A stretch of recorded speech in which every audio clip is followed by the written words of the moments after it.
Good morning, ISCF family. I invite you, let us worship the Lord.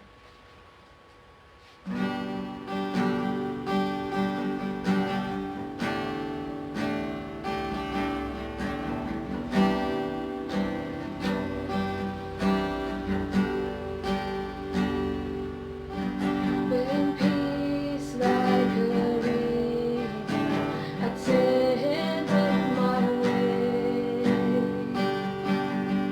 when sorrow like sea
forgive us for all our sins.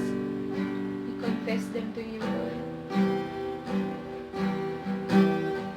And we pray, Father God, that we would be aware of our sins, Lord. Grant us, Lord God, genuine repentance from them, Lord. Grant us genuine faith, Lord, in Christ alone, for our forgiveness and salvation. And Father God, let it be true in us of what we have sung this morning, Lord. Maging totoo po ito sa amin, Panginoon. Na ang tunay na kapayapaan, Lord, ay aming maranasan. Hindi, Lord God, sa mga bagay sa aming paligid, hindi sa aming mga outward circumstances, Lord, but in your truth, Lord God, in the Word of God. And Lord, the truth that you are sovereign over all things. Salamat, Panginoon. Lord, make our hearts receptive to your Word. Give us also discernment, Lord God, of the things that we will hear. Help us, Lord, to study your Word.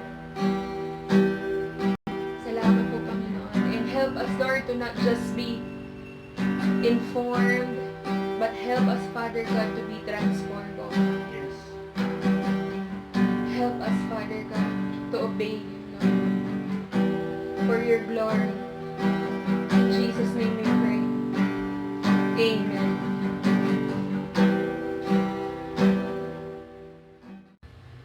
Amen. Magandang umaga po sa ating mga kapatid. At ako po'y patuloy na bumabati sa ating mga kapatid, sa ating kabawat pamilya ng ating mga kapatiran, sa ilaw ng Sanlibutan Christian Fellowship Church ng isang napakagandang umaga. Bagamat ang ating pong nararanasan ngayon sa ating bayan ay talagang medyo kakaiba. Sabi nga po, historical po ito ng ating panahon. Ano? At bagamat ganun po ang nangyayari sa atin, ay patuloy po tayo sa ating pananampalataya sa Panginoon. At bago po tayo magpatuloy sa ating pong message sa umaga po ito, tayo pong lahat ay manalangin. Hallelujah. Ama naming Diyos na makapangyarihan sa lahat, patuloy po na ang iyong mga anak ay walang sawang sasamba at magpupuri sa iyo. Sa amin pong ginawang awitin at amin pong binigkas na awitin, ito po'y iniaalay namin sa Panginoon bilang aming pagsamba. Nawa, Lord, na parangalan ka namin, nawa na bigyan ka namin ng kapurihan sa awitin iyan na tunay kong nagmumula sa aming mga puso. Amin kang sinasamba, dinadakila at pinupuri, Lord God. Sa umaga pong ito, ang iyong mga salita na matutunghayan po namin, magiging mensahe po para sa umagang ito ay maging pagpapala sa bawat pamilyang nakikinig ng iyong banal na salita at patuloy na sumasamba sa iyo. Hayaan mo rin na kami po na mga anak mo ma-express po namin ang aming pong taus-pusong pagsamba sa iyo sa pamamagitan ng taus-puso po namin pakikinig sa iyong mga banal na salita. At patuloy kang kumilos, patuloy mo po kaming kilusin sa mga salitang iyan na magbibigay po sa amin ng kalakasan. Lord, maraming pong salamat. Itago mo ang iyong lingkod sa iyong banal na likuran. Patuloy kang makita sa aming harapan, Panginoon. At maluwalhati ang iyong banal na pangalan. Salamat po, O Diyos, sa pangalan ni Jesus. Ito pong aming panalangin. Amen at amen. Hallelujah. Hallelujah. At bagamat nga, ganun nga po ang ating nararanasan sa mga panahon natin ngayon, ay tayo po bilang mga mananampalataya ng ating Panginoong Hesus, aware po na tayo na hindi tayo iiwan, hindi tayo pababayaan ng ating Panginoong Hesus. Yung mga naligtas sa pamamagitan ng grace ni Lord, kabutihang Lord ng Panginoon, ay pinapananahanan ng banal na Espiritu. Sapagkat ang banal na Espiritu, siya po ang ating constant companion and our constant guide in our life. Bagamat hindi po tayo parating aware. Hindi po lahat ng pagkakataon aware po tayo. No? Hindi po lahat ng pagkakataon aware tayo sa presensya ng Panginoon, but God is always near to us. May mga pangako po ang Bible na ang Panginoon ay malapit sa mga nag-i-struggle sa buhay o yung sa mga nahaharap sa krisis dulot ng mga sirkunstansya ng buhay. Kaya po ang Biblia ay meron pong mga pangako. At tayo po ay tutunghay sa isa pong pangako ng Panginoon. Ang sabi po ng aklat ng Psalm, ang awit sa Psalm 34, verse 18, ito po ang binabanggit. Sabi po na, the Lord is close to the brokenhearted. He rescues those whose spirits are crushed. Amen. Amen po ba? So tayo po ay malapit sa ating Panginoon. Tayo po na nasa gitna ng ating struggle, nasa gitna ng ating krisis ng buhay na ito, no? Nasa gitna tayo po yung mga broken-hearted. Sabi po ng Bible uli dyan, the Lord is close to the broken-hearted. He rescues those whose spirits are crushed. Amen. At ang maganda po, marami pong passages sa Biblia kung saan hindi maipagkakaila na ang Panginoon ay nasa kalagitnaan ng kanyang mga tao, kung saan nagpo-provide ng kanilang mga pangangailangan. Amen. Now, we are never alone in our journey. Amen. Ito po yung maganda. We are never alone in our journey. And we need His divine guidance and provision. Tunay po. Why? Because the Lord is our ever-present help in times of our needs. Amen. Now, ang opening verses po ng passage po natin, naganap nung kinagabihan ng resurrection ni Jesus. At ang mga disciples, all of them were dealing with the most difficult situation they had ever faced. So, alam nating lahat, ang Panginoon ay namatay sa krus. At bagamat ang Panginoon po, nangako po siya na muling mabubuhay mula po dun sa mga patay, alinlangan at walang katiyakan ang kinakaharap ng mga alagad sa mga panahon ngayon na yun. And at this moment, lumilitaw na ang kanilang pag-asa at pangarap ay nalipin kasama ng ating Panginoong Hesus at hindi sila sigurado sa kinabukasan. Now, the disciples were struggling with their current situation. They're in the midst of the crisis they are facing on their time. They are struggling with their situation and even their faith. Kaya ito pong passage na tinutunghayan po natin ngayon, tayo pong lahat ay makaka-relate. Amen. Now, pero sa totoo lang po, wala rin tayo doon eh. Yun po yung katotohanan. Wala din po tayo doon. Wala po tayo sa pangyayaring na muling nabuhay ang ating Panginoon. Wala po tayo doon eh. Sa araw na bumangon si Jesus mula sa libingan o doon sa linggo ng kanyang muling pagkabuhay, tayo man, mga kapatid, tayo man, nag-struggled with situations in life that challenge our faith. Amen? That's why I say na itong mga alagad ng Panginoong Hesus ay nasa kalagataan sila ng krisis ng kanilang pananampalataya. Nag-i-struggle sila.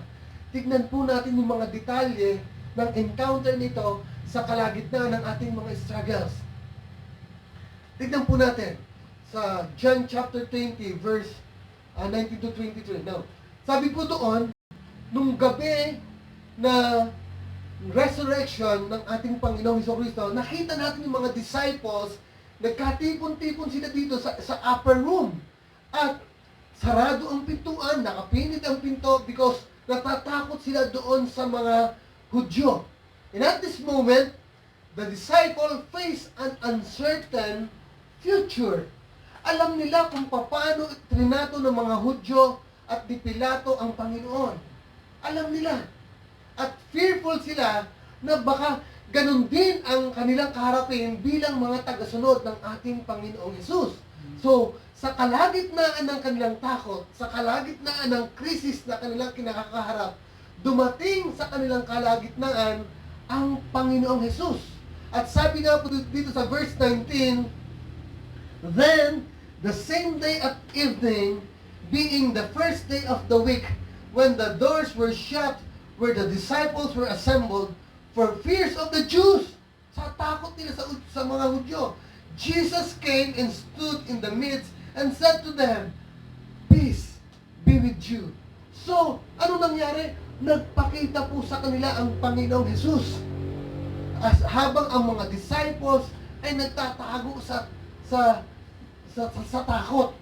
Nakalak sila doon sa upper room, and then Jesus came and stood in their midst. Sabi po ng Biblia, Jesus came and stood in their midst. Kinakaharap po nila ang pag-aalinlangan. At narinig na nila na si Jesus ay bumangon mula sa mga patay. But they have difficulty believing Jesus was alive. Sa kalagitnaan po ng kanilang takot at pag-aalinlangan, Jesus came unto them. Dumating po ang Panginoon sa gitna ng kanilang takot, sa gitna ng kanilang pag-aalinlangan. At hindi po ito isang panaginip. It was the Lord. He was there in their midst. Nabuhay ang kanilang pag-asa as Jesus stood among them. Amen. Mga kapatid, I want you to listen very carefully. Mga kapatid, we are never far from the Lord. Amen. Hindi po tayo malayo sa Panginoon. Although, we tend to forget that He is near at all times. In every situation, nakakalimutan po natin, malapit lang ang Panginoon. Sabi po ng Acts chapter 17 verse 27, ito pong sinasabi ng Bible, verse 27 hanggang 28a, so that they should seek the Lord in the hope that they might grow for Him and find Him, though He is not far from each one of us, for in Him we live and move and have our being. Amen. Sabi po sa Psalm 145 verse 18, the Lord is near to all who call upon Him, in truth. That's why we seek the Lord in our times of need. Amen. Mga kapatid, sa panahon ng alinlangan natin, sa panahon na tayo po ay nasa gitna ng krisis, we must seek the Lord in our times of need for Him. Amen. Because He is nearer than you think. Amen. He will come near to you and will provide in your times of doubt and fear. At sabi po sa verse 19b, Jesus came and stood in the midst and said to them, peace be with you. Can you imagine that?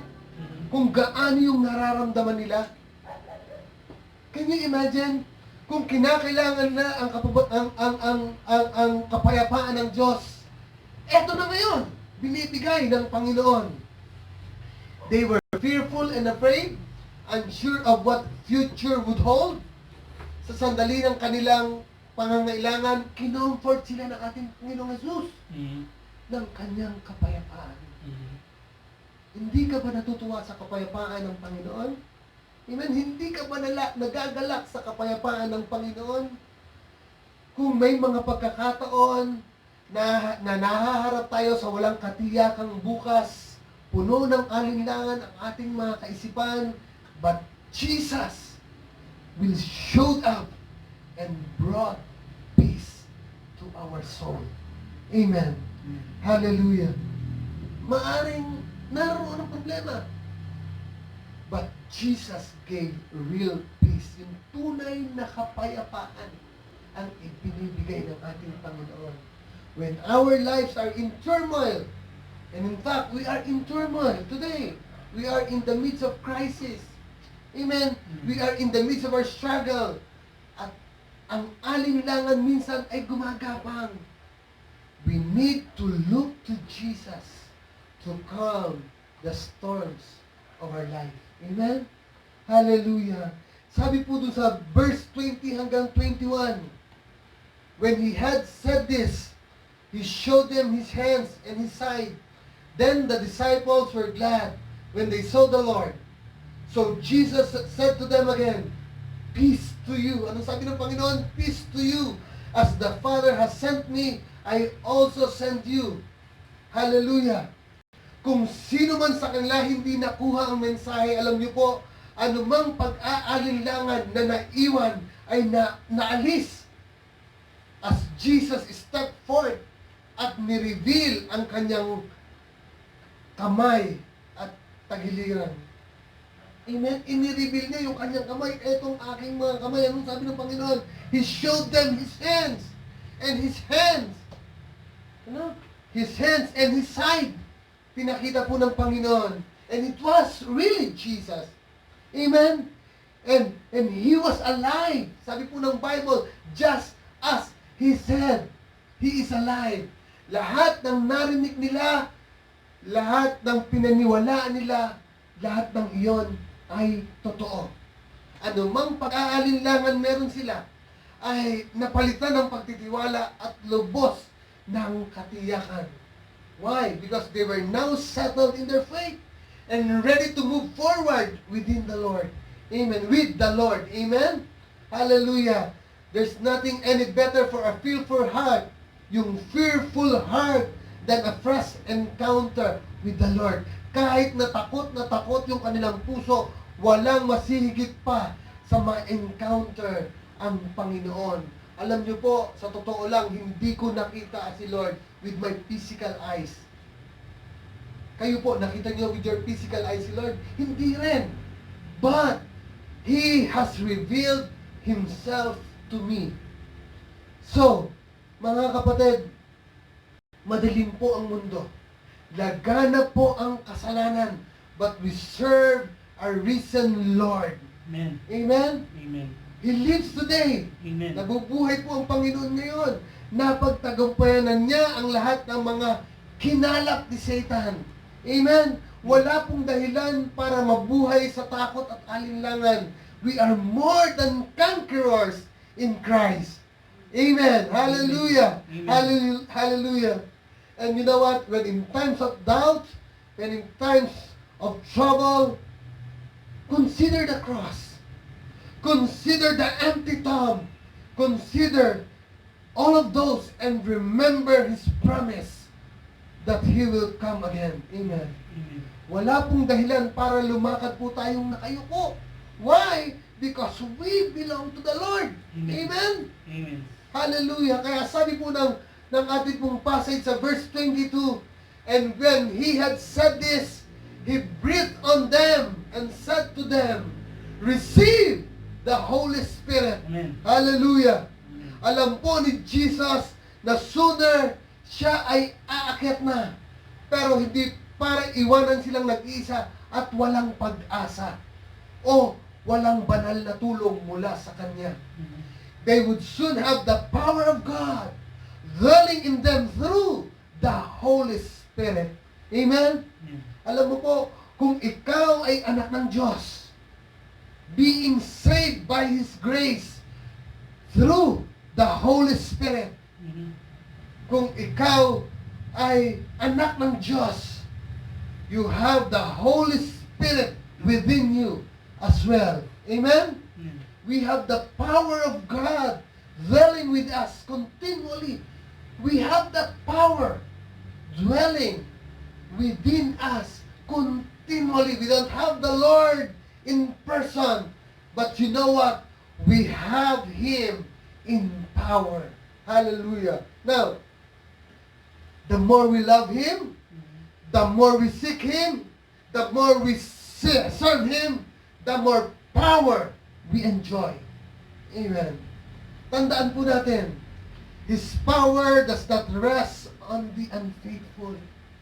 Ulitin ko po, ang kapangyarihan po ng Diyos, hindi po nananahan sa mga unfaithful.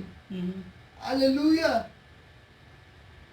Pero, kung mananatili ka, mananatili tayong totoo, mananatili tayong tapat sa Diyos, we can have the fullness of His power. Amen. Amen. Now, alam nating lahat may mga benepisyo po ang kaugnay ng pagiging committed at surrendered natin kay Christ. Alam po natin may mga benefits yan. But I want you to listen very carefully to this. Look to Him in times of doubt and claim His promises. Amen pa? Amen. Now, ang takot po, sa totoo lang, nakakasama sa mga mananampalataya. Why? Anumang alinlangan ay maaari ding makapaminsala. Kung may alinlangan po tayo, maaari po itong makapaminsala po sa atin. Hinahadlangan ang ating pananampalataya at pangako sa Panginoon. Ninanakaw po ng alinlangan ang ating kapayapaan, ang ating kagalakan, at ang ating pagtitiwala sa Panginoon. Kaya, pansinin po natin yung pasan-pasan na alinlangan ni Thomas. Doon po sa verse 25, tignan po natin yung alinlangan ni Thomas. Verse 25, the other disciples therefore said to him, "We have seen the Lord." So he said to them, "Unless I see in his hands the print of the nails, and put my finger into the print of the nails, and put my hands into his side, I will not believe." Nakita niyo po? Samantalang sinabi nung iba kay Thomas na nakita nila ang Panginoon, ito po si Thomas, he wouldn't believe without seeing Jesus himself. Ano pong ibig sabihin? Meron pong deception na nangyayari. Kapag tayo po ay laging may alinlangan, meron pong pandarayang nangyayari. Meron pong alinlangan, pag-aalinlangan na nangyayari po sa atin. Tayo po ay nadideceive. Amen po ba? Just like Thomas. Thomas likely wondered if all he had heard was true. Ito po yung nasa kanya ngayong kaisipan, sa kanyang pagkatao. Si Jesus ba talaga ang Mesayas? Si Jesus ba talaga yung dapat kong pinaniniwala ang sinasabi nilang Kristo? At sa kanya pong pag-aalinlangan, Thomas allowed Satan to deceive him. Tandaan po natin, isang binhi po ng pag-aalinlangan ang kumu-question sa authority ng Panginoon. At marami po sa ating ganyan. Marami po sa ating mga mananampalataya, ganyan po tayo. May mga panahon nag-aalinlangan tayo sa ating pananampalataya. You know what happened? Satan caused you to doubt the truths of the Bible. Kung kaya kanyang dayain, dahilan para mag-alinlangan ka. He can defeat us spiritually. See? Kapag kinumpronta ka ng kaaway, ipaalala mo sa kanya ang katotohanan. Sino ba ang katotohanan? Tama po ba? Amen. Now, tingnan po natin, nag-demand si Thomas. Ano pong dinemand ni Thomas? Na makita niya ang nail prints at maipasok ang kanyang kamay sa tagiliran ng Panginoon. Just to believe. Amen? He was no longer walking by faith, but by sight. Lumilitaw na halos handa na niyang iwan ang kanyang pananampalataya. Mga kapatid, you know what? Patuloy na ginagamit ni Satan ang parehong taktika. Why? Ang mga tao po ngayon, people demand physical proof to believe. See? Kaya mga kapatid, kung hindi po tayo mag-iingat, ang pag-aalinlangan ay magbubunga ng pagtatalo. Dahilan para questionin ang pagiging Diyos ng ating Panginoong Jesucristo. Listen to this. Just praise God for what you know and trust Him for what you do not know. Amen po ba? Now, in verse 24, sabi po doon, now Thomas called the twin. Sabi po sa ibang salin, Thomas called Didymus. One of the 12 was not with them when Jesus came. Kaya po, nang magpakita si Jesus, wala po si Thomas eh. Nang magpakita si Jesus sa mga disciple, absent po si Thomas. Kaya, na-miss niya ang blessing of that encounter with Jesus. Nakita ng iba at naniwala. And yet, Thomas continued to doubt. leading to despair. Alam niyo po, that ang ating pong pag-aalinlangan, nagke-create po ito ng despair sa buhay po natin. Hindi ako sigurado kung bakit wala siya doon. Pero madalas, wala po tayong pinag-iba kay Thomas. Why? Because we create doubt in our hearts than it did for Thomas. Now, marami pong beses kapag dumating ang problema, umaalis po tayo sa pananampalataya. Oo. Hindi ko maintindihan yan. Kapag kailangan natin ng Diyos, kailangan natin siya sa panahon na problemado ka. Tama po ba? Ang pag-aalinlangan ni Thomas ang humadlang sa kanya from being in the Lord's presence. Hello? That's why he missed what Jesus had for him.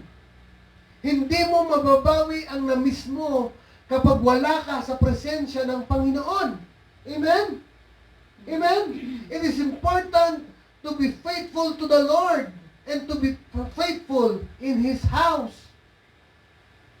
Doubt will rob you and defeat you.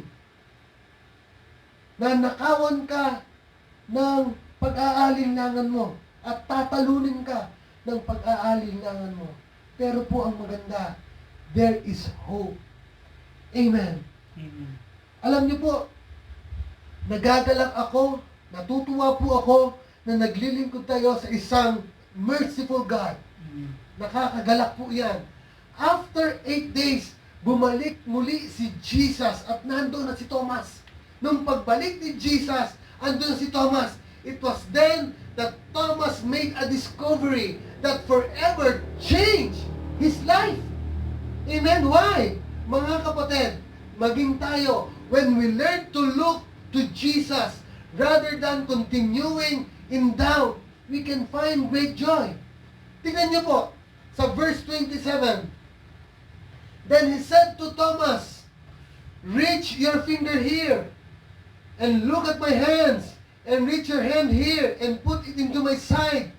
Do not be unbelieving, but believing. Ano po? Dumating ang Panginoon at tinawag si Thomas. Ano pong sabi? Kailangan niyang makita at mahipo ang Panginoon. That's why Thomas encountered the risen Lord. Listen, hahadlangan ng alinlangan ng ating fellowship. Subalit kapag ito pong ay naalis, ang alinlangan ito ay naalis, we can come near to the Lord. Ang pusong punong-puno ng alinlangan ay nananatiling nag-aalinlangan, ay mananatiling nag-aalinlangan at takot. Pero kapag ang alinlangan ay inalis o naalis, we can once again rest in the provision of our Lord. Ang hindi matitinag na pananampalataya o yung tinatawag pong unwavering faith ay napakahalaga po para sa committed service natin sa ating Panginoon. Amen? Hallelujah! And in verse 28, ito pong sabi, And Thomas answered and said to him, verse 28, Thomas answered and said to him, My Lord and my God. Hallelujah. My Lord and my God.